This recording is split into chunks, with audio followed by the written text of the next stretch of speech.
Okay, so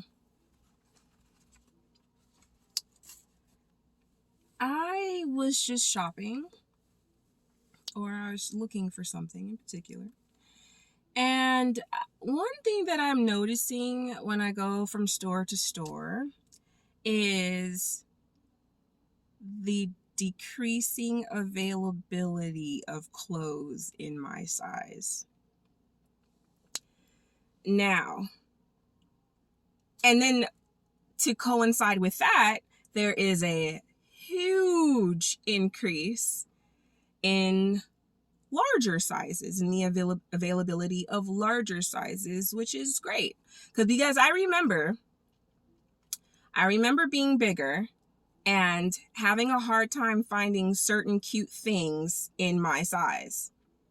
And I remember all of the cute things being in extra small and small, very limited in medium, rare in large. And I guess the same thing goes for shoe sizes as well.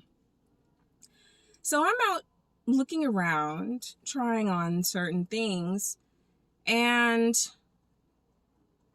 yeah, I tried on like maybe a handful of things because there weren't many options.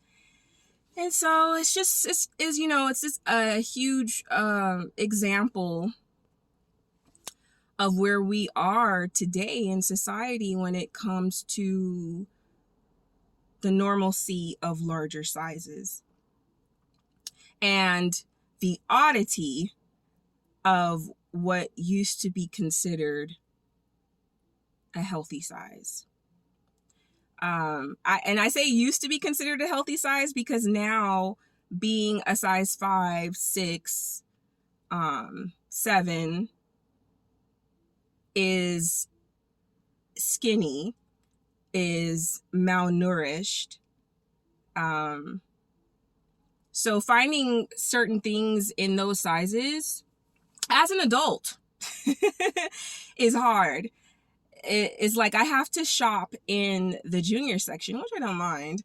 And it's actually kind of funny that I can fit my kids' clothes, my boys. So, yeah. And it's like I'm finding more clothes that I like in the boys section than I am in the girls section. So I don't know. That just could be fashion preference. But as far as size availability, it's hard for what used to be a normal size. With that said, maybe the demographic of people, like the demographic of the area that I'm shopping in is probably not, it's not tailored to me. And what I mean by that is that a lot of the shape that the items are cut into are square. And I want my clothes to feel like second skin all the way up to my waist. Like I want to be squeezing in to every inch all the way up until buttoning and zipping and buttoning. I want it to feel like second skin, but I still want to breathe. I don't want to feel like I'm congested.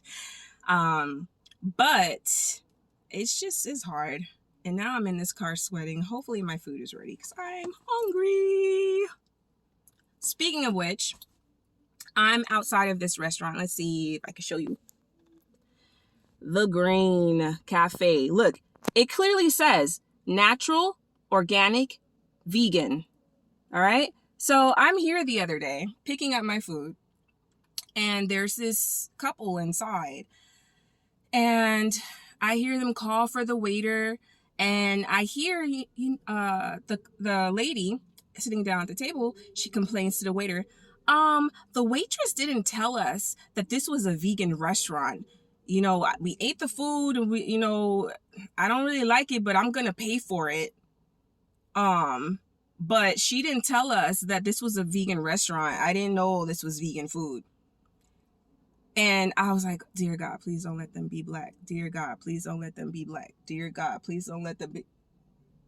Fuck.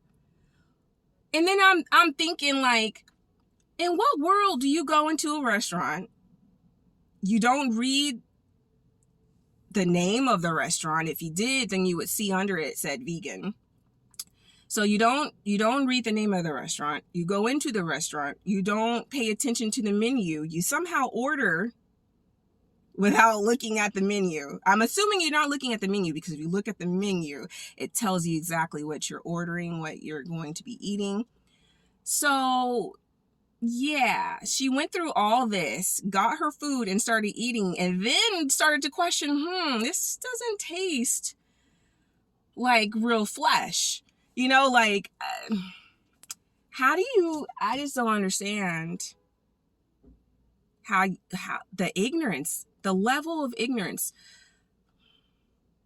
when it comes to putting food into your body. Like, you're about to consume, like, food, and you're not paying attention to what you're putting in. Like, that's just mind-blowing. Who goes to a vegan restaurant not knowing it was vegan and accidentally eating their food and then complain about it being vegan and almost not pay for your bill? Let me go get my food.